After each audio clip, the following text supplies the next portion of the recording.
My name is Sarah Otto, and I'm on the pastoral team at Ignatius House. I love allowing my imagination to run free with the story of creation in Genesis 1. I imagine God as an incredibly joyful artist, swept up in the flow of creating, impelled by pure delight in the miracle of wonder. Let there be light. Let there be earth and water and plants and animals. And as each new creation comes to be, I love the moment of pause we're invited into as God steps back and acknowledges, oh, that's good. Not out of vanity or pride, but of awe. It makes me think of an Italian mother spending her day in the kitchen to make a good sauce. After hours of simmering, bringing a spoon to her mouth to taste the fruit of her labor and acknowledging, oh, that's good. Or a sommelier who has tasted wine around the world, but can still bring a glass to his mouth and before noting further subtleties, simply exclaim, oh, that's good.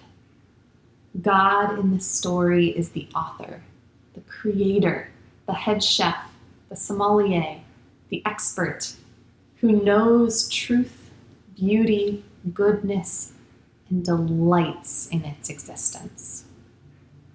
And after creating the heavens and the earth, separating the light and darkness, the land and the sea, and filling the land with plants and animals, God creates humans. Man and woman God created, also out of delight and wonder. And as Ignatian spirituality emphasizes, out of longing. God longs for us. And as I imagine the creation story, I imagine God longing for us to share in the delight of God's creation. Joy longs to be shared. Just think of the times you caught sight of a full moon or a beautiful sunset. How natural it is to compel those you're with to look up and share the moment. And God still longs to share in that with us.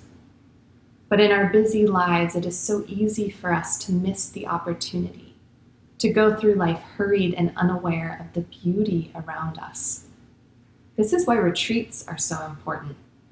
They slow us down, open our eyes, and remind us of things we've forgotten.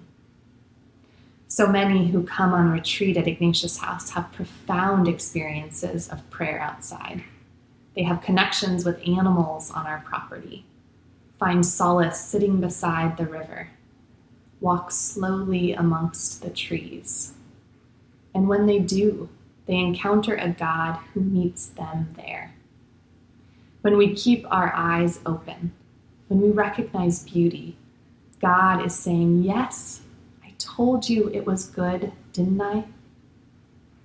In the story of creation, God creates man and woman and gives them the responsibility to care for the earth and all that is within it. We are reminded of that gift in St. Ignatius's first principle and foundation. Everything in this world is a gift from God. And therefore we must treat it as such, with gratitude, with reverence, with care.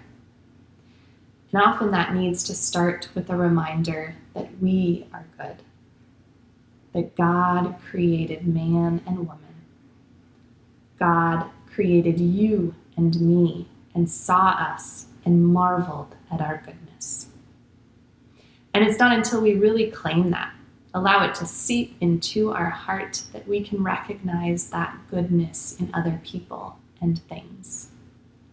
In this season of creation that the Christian church celebrates around the world, let us pray for a greater attentiveness to our goodness and to the goodness of this created world, the gift of creation that has been given to us.